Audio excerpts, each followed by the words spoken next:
All right, today is December 11th. It's the last week of the fall term. We wrap up for the fall on Friday, December 15th, and then we take Christmas break, and we won't be back until after the new year. So today, what we're going to do during this class, and again, this is the 11 a.m. classical reasoning meeting. What we're going to do today is study chapter 2 of Porphyry's introduction. Last week, we introduced the course and read through chapter 1. This week, we'll continue through chapter 2, but chapter 2 will probably take us a couple of meetings because it's very, very rich in the content, and the ideas that are in chapter 2 are very, very important. In fact, Porphyry, I would say, introduces the whole point of this book in chapter 2. Very complicated ideas for new students, but once you understand chapter 2, your whole mind will be changed, because this is really where we learn the concepts that are necessary for classical reasoning, and it's sort of like an entrance into a new level of education, where if you can master the content of chapter 2 of Porphyry's introduction, you enter into a pretty rare crowd of people, especially today where almost no one studies these things. So chapter 2, very important chapter, but it's going to probably take us a couple of meetings because I'm going to go slow to make sure everything's clear. Having said that, I want to remind you that these classes, these live classes, are not meant to replace private study. In fact, if you don't study these lessons for yourself, if you don't read the lessons and take notes and reread them to master all the content, you're never going to learn them.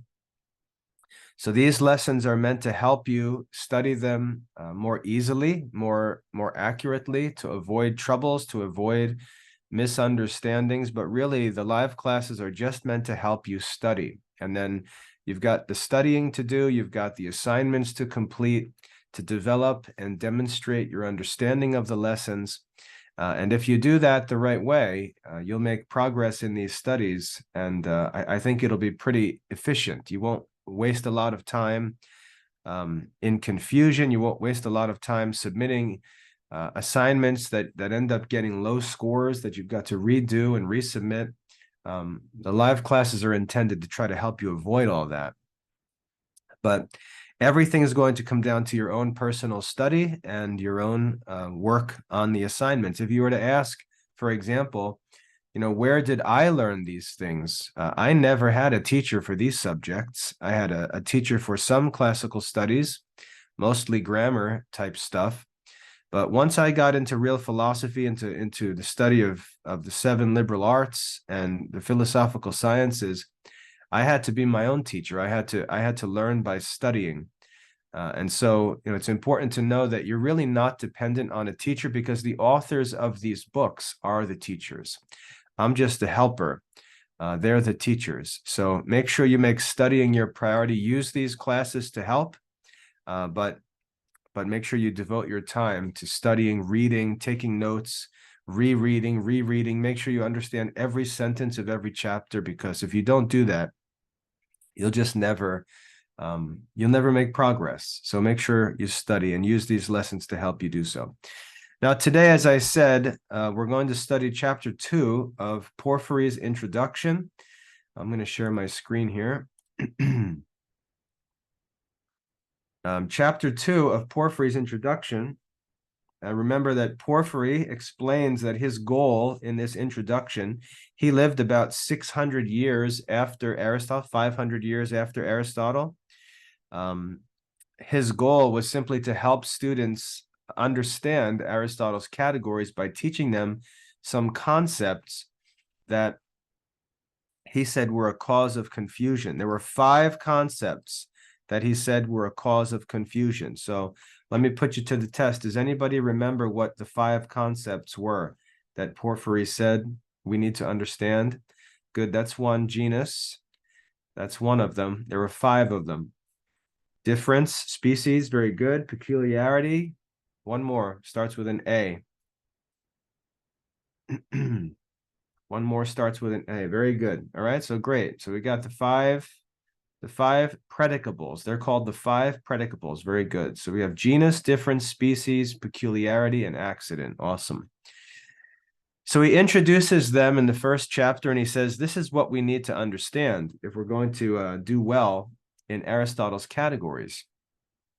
And in chapter 2, we just jump right into it. So in chapter 2, we're going to learn about the first two of those predicables. We're going to learn about genus and species, okay? Now, I want to share a document that I made a bunch of years ago, and I know the type is very small because it has to be. But this document here, I'm going to put a link in the chat for you. And if you're someone who's watching this after the class on YouTube or Vimeo, I'll put the link in the description. But this is a link to a document. It's up on your screen, so you don't have to open that link. But it's a summary of everything that Porphyry is going to teach in this introduction, in this book. I put this together when I was teaching this way back in 2014, 9 years ago. And what I did was, as I went through the book with the students, I put together this summary. And when you look at it now, if you look at it before you've studied Porphyry, you're not really going to understand what it's showing you. But when you start to study it for yourself, and you study Porphyry's introduction, you'll realize what I've done in this page. And it's a pretty big deal in the sense that it takes a lot of work to understand Porphyry, and I've put it all in one document. So what I recommend you do if you're studying, I recommend you print a copy of this document here and stick it in your notebook or a binder or folder, whatever you keep when you study, and just refer to it as you study through Porphyry's introduction. It'll be very helpful. Now, what Porphyry does in this book, in this whole book, what he does, first of all, is that he defines for us these five predicables. So genus, species, difference, peculiarity, and accident. The first thing we're going to do is just learn what they are. We're going to get definitions of them. But then what he does is he compares and contrasts every one of them. To compare means to show how they're similar, and to contrast means to show how they're different.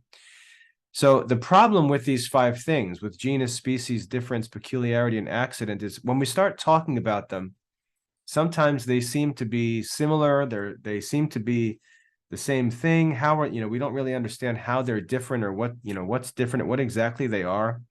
So the point of the introduction of Porphyry is to explain to us what each of these things is, and then to compare and contrast each one of them to show how they're similar and how they're different from one another, so we know exactly what they are and how they're alike and how they're different. So by defining them and then comparing and contrasting them, it helps us to really understand what's unique and important about each one.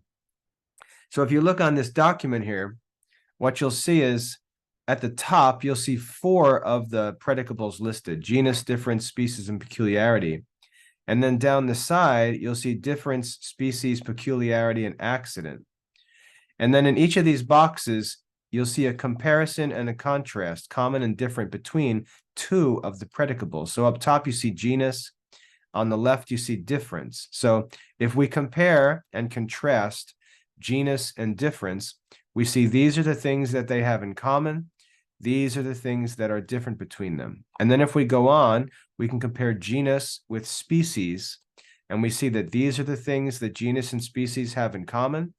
These are the things that are different about genus and species. And so in each of these boxes, you've got a comparison and a contrast of the 2 different predicables, okay? And this is what we're going to study in Porphyry's introduction. So again, all we're doing in Porphyry's introduction is learning what these 5 things are: genus, difference, species, peculiarity, and accident. All right, so that's all we're going to be doing as we study Porphyry's introduction. And then once we get that all finished, we'll start Aristotle's categories, where we actually learn the art of reasoning. Okay, so we're going to jump into chapter 2 here today. Chapter 1 really didn't do a whole lot, just introduced the study and said we're going to study genus, difference, species, peculiarity, and accident. Chapter 2, we just get right into it. Okay, so I'm going to read through this.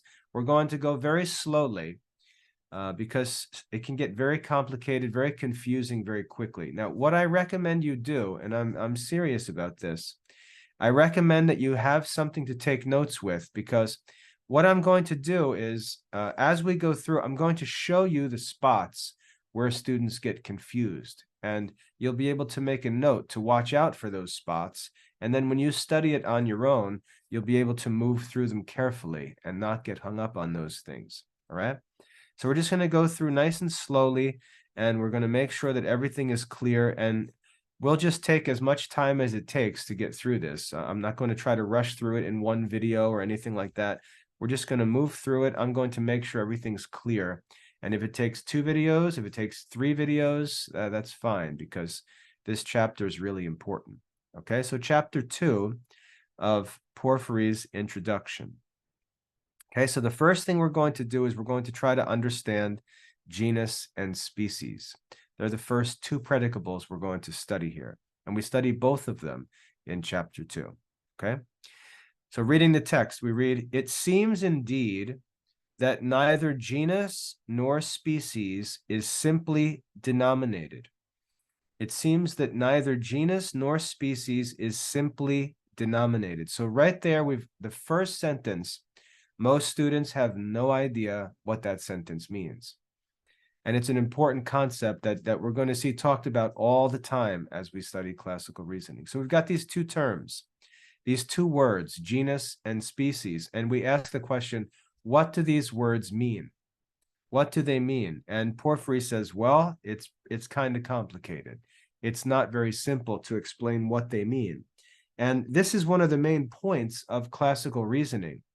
One of the main points is that ambiguity, which means, confusion or uncertainty. Ambiguity is the cause of much of our confusion and errors in thinking. And we've got to remove that ambiguity. We've got to clear things up. So the first thing that Porphyry says is, when we get into genus and species, they are not simply denominated. And that phrase, simply denominated, I want you to understand what that means. It means that they're used in different ways at different times by different people. So it's not really easy to say what the word genus means, because that word has a number of different meanings depending on who's using it and when. It's not really easy to say what species is, because it's used in different ways by different people. That's what it means to not be simply denominated. Denominated means named. It means the use of a name to label or represent some idea. If something is simply denominated, it means there's just one name and one idea, and it's always used in the same way. The denomination or the use of the name is simple. It's always the same. And he starts by telling us that neither genus nor species is simply denominated. All right, so there's some confusion about these things because of the uses of these words. And remember, the purpose of the introduction is to help us enter into Aristotle's reasoning without any trouble. And so what Porphyry is showing us is one of the causes of trouble is that the words that are used have lots of different meanings. Different people use them in different ways. Different contexts use them in different ways. So we've got to clarify what we mean by these 2 words. What do we actually mean by genus and species? And remember, in chapter 1, Porphyry said that he's going to share with us what he can gather from the writings of the ancient philosophers, and especially the Peripatetics. The Peripatetics. Who were the Peripatetics? Tell me who the Peripatetics were. Who were the Peripatetics in chapter 1? Nope, not followers of Plato. That's a good guess out of the blue. They were the followers of somebody, followers of Aristotle. Very good. Okay, so Peripatetics were followers of Aristotle.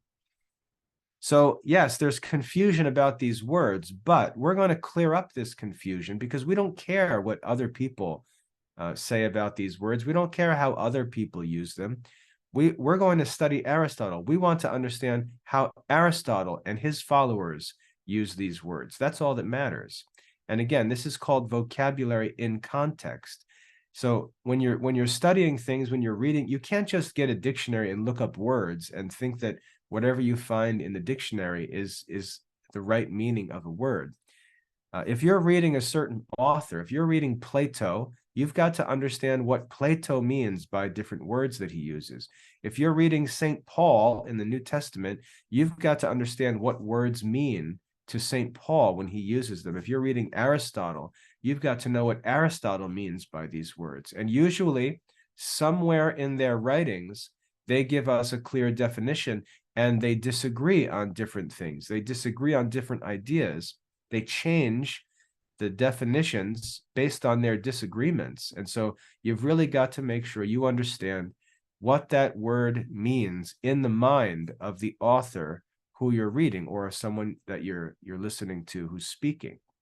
All right. So what Porphyry said is, we're going to go get the meaning of these terms. We're going to understand these things by going back and looking at what Aristotle and the Peripatetics said about these things. So these words are confusing, and Porphyry is going to clear this up for us. So what he does here in chapter 2 at the beginning, he gives us three different ways that the word genus is used in ancient writing, or even in speech in his day.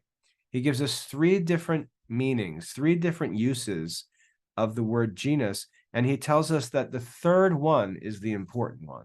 The third one is the one that is Aristotelian, okay? So when you read through this, the beginning of this chapter can be a little confusing, but you have to remember or understand that he's telling you three different ways that the word genus is used, and the first two are irrelevant. We don't care about them. We care about the third way, all right? So sometimes students will get into this chapter and they'll get all wrapped up in these first sentences, and I have to tell them, it's great that you're trying to understand that, but in the end, he's only telling us this to say that doesn't matter. That's not the right meaning. So don't get too wrapped up in these things. But let's read it just for the sake of being complete, but realize that only the third definition is going to be important for us, okay? So he's talking about genus, first of all, and he says, a collection of certain things, a collection of things that subsists in a certain respect with reference to one thing. Now that's some complicated language, but all he's saying is a collection of things that has some relationship to something are often called a genus. A collection of things that subsist or exist. That word subsist and exist, they kind of mean the same thing. You can usually change the words. Sometimes it helps make a little more sense. A collection of certain things that subsist in a certain respect with reference to one thing. That is, they have a relationship that's in common with some other thing, some one thing. And to each other is called the genus. So some people use the word genus to refer to a class or a collection of things that have some common relationship between them, all right?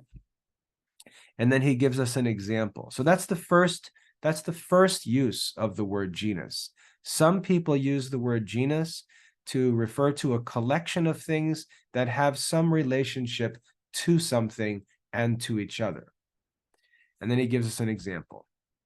He says, for example, according to which signification the genus of the Heraclidae is denominated. And so we've got this word Heraclidae, which confuses everybody because no one usually knows what Heraclidae means. Does anybody know what Heraclidae means? Very good, Lara. Lara's our classical expert here. Heraclidae means the sons of Heracles, the sons or descendants of Heracles. And Lara wrote Hercules. I said Heracles. It's two names for the same person. And you'll see in the next sentence, you'll see the name Hercules, but The name Heraclidae is based on the Greek word, which is Heracles. Okay, yeah. Hercules is the Roman or Latin version. So that word Heraclidae means descendants of Heracles. And now, so pay attention to what Porphyry is saying here. He's saying this is an example of a genus. You have all of the descendants of Heracles. There is a class of things, a class of people in this case, and they all share a common relationship to one thing, namely to Heracles or Hercules. And they have a relationship to each other, that they're all sons or descendants of Heracles. So the whole family or descendants of Heracles could be considered a genus, a certain kind of thing. And that's an example of the definition he just gave us, a collection of certain things that subsists in a certain respect with reference to one thing and to each other, like the family of Hercules, the descendants of Hercules, okay? He says, the genus of the Heraclidae is denominated in this way from the habitude from one thing. And that word habitude is a new vocabulary word. Most people have never seen that word before. It means relationship. It means that they have something in common, habitude, relationship. Okay, so it's an uncommon word, but all it means is relationship. Now, you may wonder, why does Thomas Taylor do this, right? When you read the translation of Thomas Taylor, some students will complain, especially adult students. They'll complain and say, I don't like the Thomas Taylor translation. He uses lots of strange words like simply denominated, habitude. He uses all these weird words. I want an easier translation. The reason why I like Thomas Taylor as a translator is because he uses weird words. And there's a reason why he does so. Thomas Taylor is studying the Greek text and translating it into English for us. And Thomas Taylor knows that not every Greek word translates easily into English. Sometimes translators will pick an English word to translate a Greek word, and it doesn't exactly have the same meaning. And that can cause readers in English to think that they're reading something that they're not actually reading. The Greek text is a little more complicated. So what Thomas Taylor does, which is what makes him a good translator, is when he comes to a Greek word that's important, and he doesn't think that an English word really gets the full idea of that Greek word, he'll find a rare English word that has a little bit more perfect meaning, and he'll use that word instead. So it's a way that he actually helps us to understand that there's more going on in the Greek text than some English words might make it appear. And when we read other translations may be easier to understand, or so we think, because the words are more familiar to us, but they may not actually be helping us to understand the actual writing of Aristotle. And Thomas Taylor, when he translates, is very careful about those things because he himself was a philosopher. So he's careful, and he'll use certain words to translate certain Greek words, and he won't pick common English words. He'll use unique words because he wants us to see that there's some important stuff going on in the Greek behind the scenes. So that's why Thomas Taylor sometimes is difficult to read. Now, if you're struggling with Thomas Taylor and you run into words that you don't understand, like habitude, there's two things you can do. First of all, use the context to understand the meaning of the word. Don't go run to a dictionary. Most of these words won't even be in modern dictionaries, but don't go running to a dictionary. Just read the context, read the paragraph, and ask yourself, what does it seem like that word means? And in your notes, just sort of jot that word down, or maybe keep a page in your notes where you just list vocabulary items and sort of slowly figure out the meaning as you continue to read. So study vocabulary in context. The second thing you can do is you can use the Oxford English Dictionary, which is online, and we have a subscription to it for all Academy students, which you can go use. What's helpful about the Oxford English Dictionary is when you look at the definitions of words, it tells you the dates when those different definitions were used. So for example, if the word habitude was used in the 1960s in a book that's written in 1960, it wouldn't necessarily have the same meaning as the word habitude when it was used in the 1830s. So if you're reading Thomas Taylor and you know that Thomas Taylor lives in 1830, you can go to the Oxford English Dictionary and look at definitions that are dated to the 1800s, because those will probably be more accurate. So you've got to be careful with the dates and the context of the words. And the Oxford English Dictionary, what's so great about it is that it's a historical dictionary. And so it will always give you quotes and examples for the definitions, and it will give you dates for when those examples and those definitions were used. So it's very helpful. If you're going to look up a word like these words in these studies, use the Oxford English Dictionary and pay attention to the dates of the different definitions. For example, you can take a word like nice, and I can say like you are a nice person.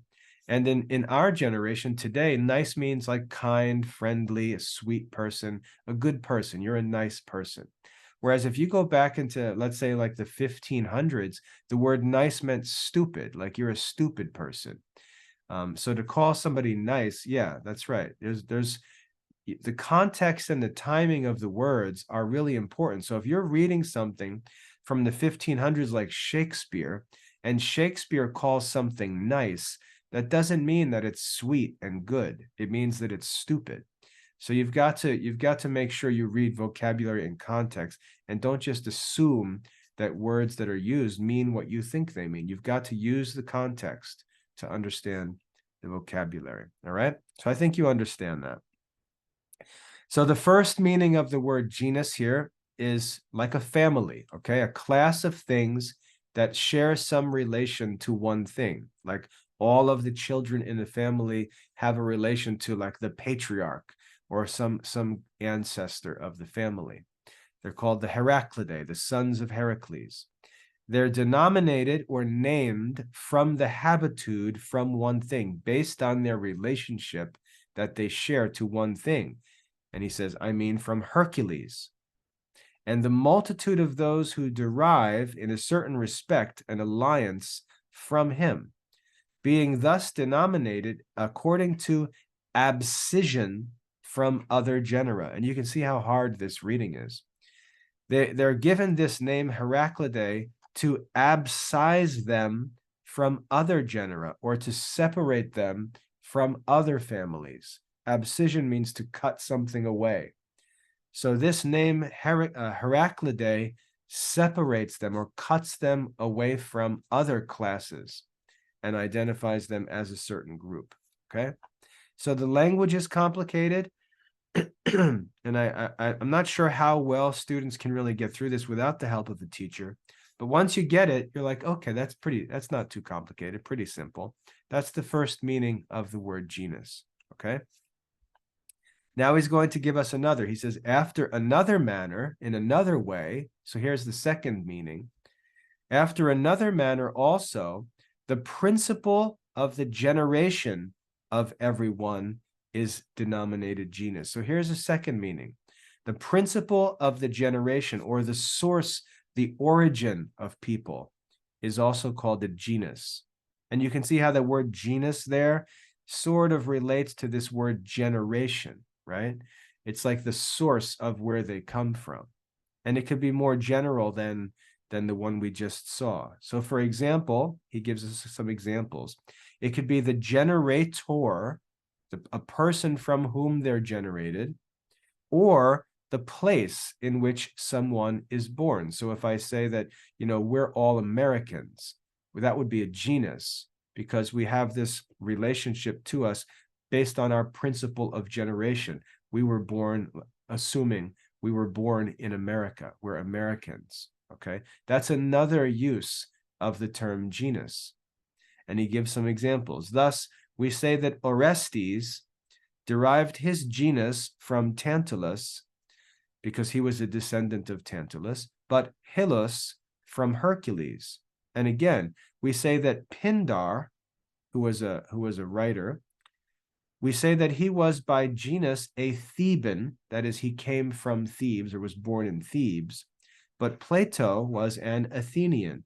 So this is another idea of genus, their source of origin or their place of origin. For country is a certain principle of the generation of everyone, just as, or in the same manner as a father. This signification, however, appears to be one that may easily be adopted. For those who are called Heraclidae, derive their origin, let me slide this over here. Derive their origin from the genus of Hercules. The Cecropidae derive their origin from Cecrops, and also those who have an affinity to these. And the first genus is denominated that whence or from which the principle of the generation of anyone is derived, but afterwards the multitude of those who originate from one principle, as for instance from Hercules, which genus, defining and separating from others, we call the whole collected multitude, the genus of the Heraclidae. So that's a lot of difficult language to read and understand, but he's teaching us one very simple concept. The way that genus has been used in the past has often been related to describing a group of people who share some common relationship or some common origin. And he's saying that's not what Aristotle means by the term genus. Okay, so you can understand that idea and get it really clear and understand about the Heraclidae and what it means that Plato is an Athenian and how that's another example of genus. And you can get that really clear. Now take that, now throw it away, because that's wrong. That's not how Aristotle uses it. So don't get caught up too much in the content of the beginning of this lesson. All right, and he goes on now. Let's continue here. Again, after another manner, in another way, the word genus is used. Genus is denominated or defined that to which species is subjected, being thus called, perhaps according to the similitude of these. Again, difficult language. Another use of the word genus is that to which species is subjected, being thus called, perhaps according to the similitude of these. So what he's saying there is, there's another way to understand genus. Genus is that to which species is subjected. And you can see that we're starting to get more philosophical here. We're not just talking about families or place of origin. That's like common talk, common language. This definition here, this manner it's used here, is getting a little more philosophical. Genus is that to which species is subjected. What in the world does that mean, right? That's very philosophical. And what he says is, it seems that perhaps this is called genus because it's kind of like the other kinds of genus. It's kind of like things have a certain relationship, but it's not like a natural relationship or a relationship of origin. It's more of a philosophical relationship, okay? So that's what he means when he says, being thus called, perhaps, according to the similitude of these, like comparing them to the other examples. But this is a more philosophical definition, so we're getting closer here. This is more like what Aristotle's talking about. Genus is that to which species is subjected. So if we take a genus, and we're going to get into this in a bit, a genus is like a class of things. And then a genus divides into smaller classes of things, and we call those classes species. Think about the species of animals. We've got like a major class of things that would be a genus, and then we divide them into different species, okay? So genus, in this sense, is that which, or that to which species is subjected or set under, okay? That's what subjected means, placed under. And then he goes on to explain, for a genus of this kind is a certain principle or beginning of the things which are under it, and appears to comprehend all the multitude which is under it. Again, think of genus as a class, that divides into a number of species. Genus is the origin or the beginning of those things. And I'll give you some example, or he'll give us some examples. Genus is the sort of like the beginning or the principle of those things, and it contains all of those things in itself. Genus of this kind is a certain principle of the things which are under it, and it appears also to comprehend or contain all the multitude which is under it in the different species. Since, therefore, genus is denominated in a threefold manner, so we've learned three different meanings of genus. The third, this last one, is that which is considered by philosophers. In other words, this third one is the one that we want. This third definition is the one that matters to us in studying Aristotle. So if you've heard genus used in that other way, get it out of your head. That's not what we're going to use it for in Aristotle. Not in the first way, not in the second way, in the third way. This third definition is the one that we're going to use. This is the way that philosophers use the word genus, all right? Genus is that to which species is subjected. Doesn't have to do with family origin, doesn't have to do with place of origin, doesn't have to do with who the father is. Those are different ideas. This is more of a philosophical idea. Genus is that to which species are subjected.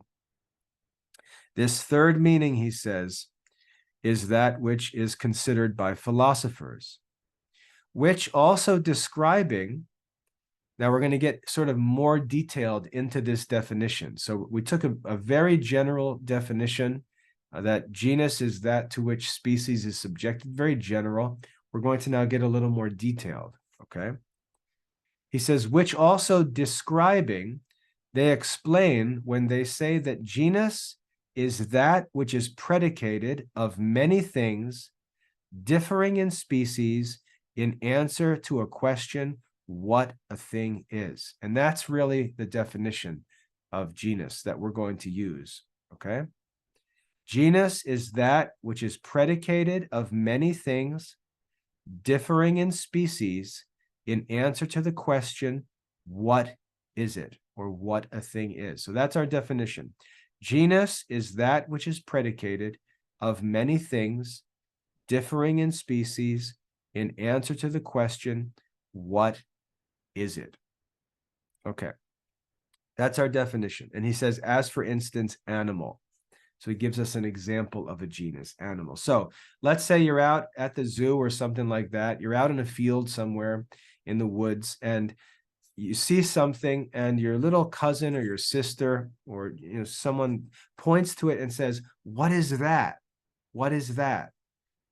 You would not answer that question and say, it's red, right? Because red is not an answer to the question, what is that?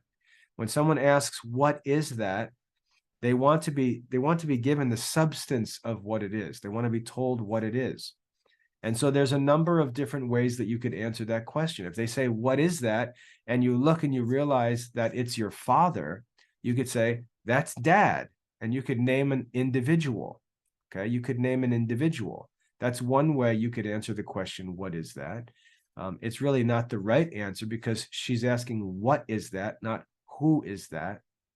But you could answer and say, it's dad, silly. Look at it. It's him. You just can't see him from a distance. So you could answer, what is that with its dad or it's Tom or something like that. That would be naming an individual. Another way you could answer that question is you could say, it's a man. It's a man. That would be to name a species. Okay, that would be to name a species. Another way you could answer that would be to name a genus. You could say, that's an animal. That's an animal. What is that? It's an animal. And so you can see there's a number of different ways we could answer that question, what is that?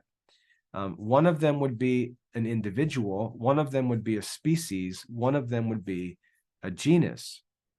Now, the reason why a man, even though a man is a class of things, but a man is not a genus because man does not divide into species. Man is the final species. And so man is considered species. He's not considered a genus. But animal divides into species. So we have our definition, right? Genus is that which is predicated of many things, and many here just means more than one, a multitude of things. Genus is that which is predicated of many things that differ in species. That's the second part of the definition. And they answer the question, what a thing is. So we could answer that question with a species, man, and man is a species because it doesn't divide into species. Man is not a genus. Animal is a genus because it divides into species. It divides into man and beast, okay, rational animal and irrational animal. So you see the definition there of genus. A genus is that which is predicated or said of many things, not just one thing. Dad is said of one thing. Socrates is said of only one thing, one individual. So a genus is predicated of many things. And remember, many just means more than one, plural, multitude. Genus is predicated of many things, and it's a class of things that differ in species. And it answers the question, what is this? What is this? Okay, that's the definition of genus. And we're given an example. Animal is an example of a genus. Man is not an example of a genus, okay? Because it doesn't divide into species. Animal is a genus because it's predicated of many things that differ in species, and it answers the question, what is this? And he goes on to explain this further. He says, of things which are predicated, some are predicated of one thing only, namely individuals. So, for example, the name Socrates. Socrates, the name Socrates is predicated or said of only one thing, of that one individual person. So if I said, this is Socrates, I would use that name, I would use that as a predicate for only one individual thing. Some things are predicated of one thing only, that is the name of individuals. Or if you have a cat and your cat has a name, or even if you just use the phrase, my cat would refer to only one individual cat. It's not predicated of multiple things. It's predicated of only one thing. So there are some things that are predicated of only one thing, individuals, and pay attention to that word individuals. It's important. Some things are predicated of many things. And again, many means more than one. Some things are predicated of many things, such as genus or genera. The word genera is just the plural form of genus. And I'll type that here for you, just so you know that. Genera is plural. It's the same thing as genus in singular. Okay, so genera is just the plural form of genus. That's right, general. Well, think about what general means. General means, refers to a whole class, right? Like, I'm not talking about a particular man. I'm talking about man in general, right? When we use the word general, we're referring to a whole class of things. I'm not talking to a particular shirt. I'm talking about all shirts in general, right? You see how it refers to genera, okay?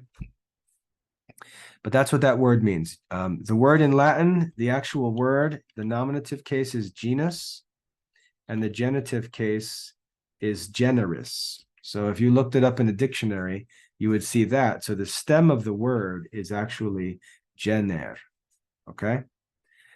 So genus is singular, genera is plural. So don't get confused by that word genera. You'll see that word all through our reading, and sometimes students forget that genera is referring to genus. It's just plural, okay? Same thing with species. Sometimes you'll see the word special.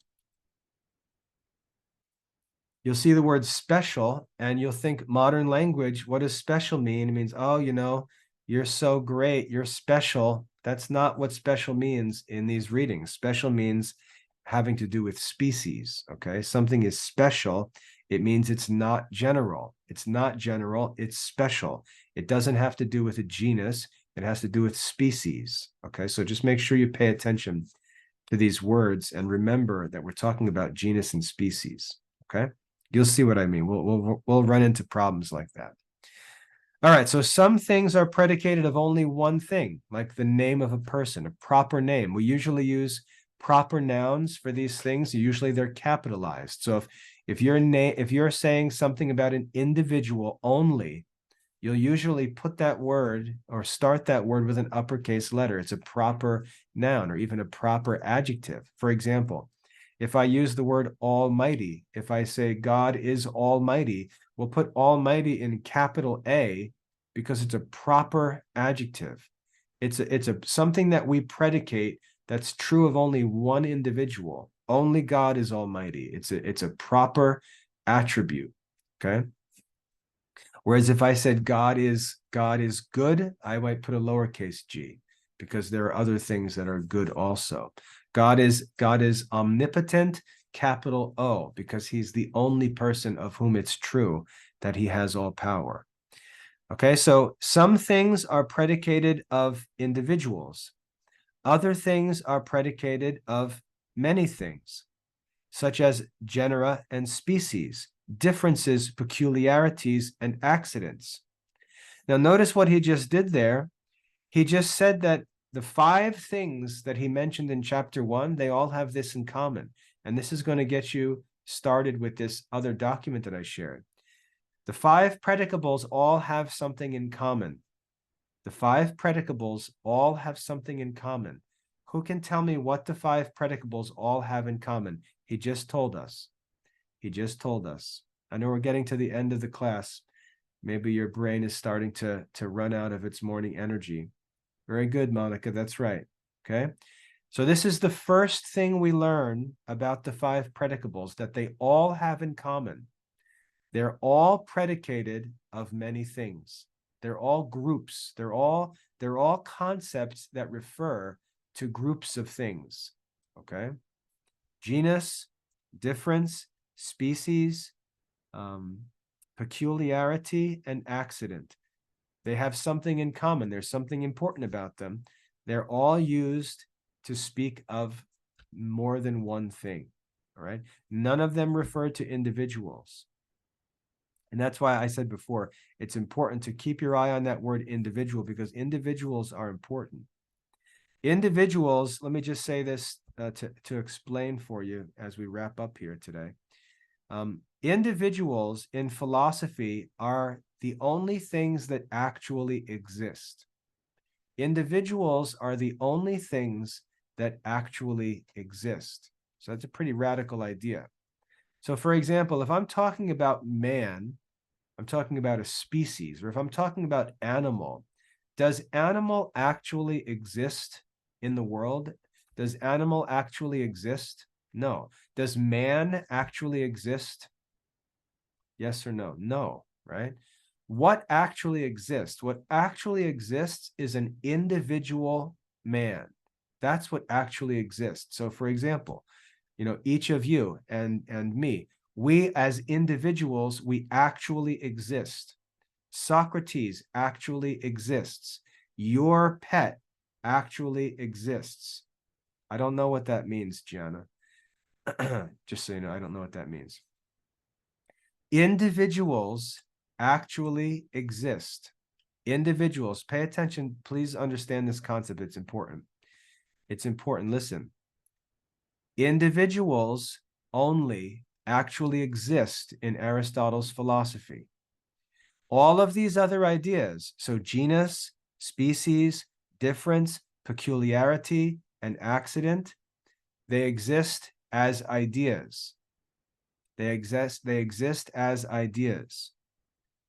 Genus, species, difference, peculiarity, accident, all exist as ideas. Only individuals actually exist outside of our minds. Okay? Can you please let me know that you understand that? Don't get distracted. This is probably the most important thing in the lesson today, all right? Individuals actually exist. Genus, species, peculiarity, difference, accident, they exist as concepts in our minds. They exist in our souls. They don't actually exist outside of our souls. Now, this is the difference between Platonism and Aristotelianism. Plato taught that these five things, genus, species, difference, peculiarity, accident, he taught that these things actually exist outside of our souls. That this thing, man, actually exists outside of our soul. And that's what we're thinking about when we use the word man. We're talking about that thing outside of us. Aristotle said, no, these things do not exist outside of our soul. We make these things up, basically. We give them names. They're true because we can show that their definitions actually are true and necessary. So they do exist, but they only exist in our souls with names attached to them. Okay? Or Aristotle might say they exist in the mind of God, and we learn of them by studying the world, and then we give them names. But these things exist in our souls. They don't, this idea of man or animal doesn't exist outside of our souls. It's knowledge. Knowledge exists in the soul. Okay? Plato says, no, these ideas actually have like a spiritual, real existence outside of us. Plato called this the doctrine of forms. I just typed forms there. Forms, Plato said, are real things that exist outside of us. They're like the pattern or the perfect image of something. Like if there was a perfect man, like if you see a statue where, let's say like Michelangelo makes the statue of David, and we're told like this is intended to represent the perfect man. It assumes that there's some kind of idea of what the perfect man would be. That would be the form, according to Plato. And that idea actually exists, where Aristotle would say, no, there's no such idea that exists outside of the soul. And that idea becomes real when Michelangelo turns it into a statue. That's a sign of the idea of man. Okay? Or if we actually found an individual man and said, this is the perfect man. This is the perfect individual. This is what a man is. This is the perfect man. It would have to be an individual who actually lived. Yeah, you could argue that Christ might be the perfect man. Okay? But I want you to understand that important thing. So when you see things like Porphyry kind of sorting these things out, like saying individuals, genus, species, difference, realize that if we were dealing with a group of Platonists following Plato and Peripatetics following Aristotle, they would disagree on this one important concept. They would disagree. The Platonists would think that ideas or these forms actually exist. They're like spiritual realities that exist. Aristotle would say, no, they don't really exist outside of us. They exist in our souls. The only things that really exist outside of us are individuals. So like, that doesn't necessarily mean bodies, because let's say the angel Gabriel is an individual angel. It actually exists. But the idea angel doesn't actually exist. Michael the archangel actually exists. Doesn't have a body, but actually exists. And this might even be where Christianity and Aristotle kind of disagree, because I'm not sure what Aristotle believes about angels or things like that. Okay? Or if he believes about angels. So right about there, we're going to stop for today. And what I want to give as a summary for today's lesson is we learned, let's say, two important things in this lesson. First of all, we learned what genus means, right? What genus means to philosophers, okay? We learned what genus means to philosophers. Can any of you write the definition that Porphyry gave us and told us that this is what genus means for philosophers? Can any of you provide that definition? Take that as a little quiz. Very good, Monica. That's right. Okay. Very good. Genus is that which is predicated of many things, differing in species. You have to make sure you always get all the details. Differing in species, answering the question, what is it? Very good. Okay. That's a genus. So that's the first important thing we learned today. The second important thing we learned is that genus, difference, species, peculiarity, and accident all have something in common. What do they have in common? All of them. What do they have in common? They're all predicated of many things. Very good. Very good. Okay. So we're going to stop there. As you can see, if I scroll down here, you're going to see this lesson goes on and on and on and on and on. It's a long lesson, but we're going to stop there. And like I said, we're just going to take our time, go through this easily. It's a difficult lesson, but if we take our time, I don't think that it's going to be too difficult to understand. It just takes some sorting through, okay? It's like if you have a big pile of stuff, or if your room's a terrible mess, you look at it and you say, oh man, I'm never going to get through this, right? But then you just start working, just start going little by little, just pick up whatever's in front of you and put it where it belongs. And little by little, the whole room gets clean. That's how these chapters need to be studied, okay? So that's going to be all for today, December 11th. Next time we have class, we'll just pick up where we left off.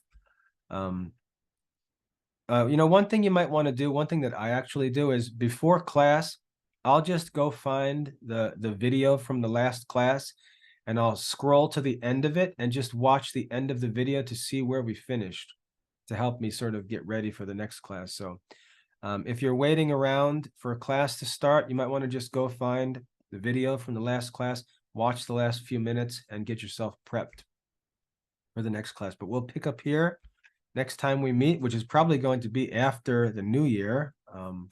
Might even be like later into mid-January, because I have a very intense class in early January.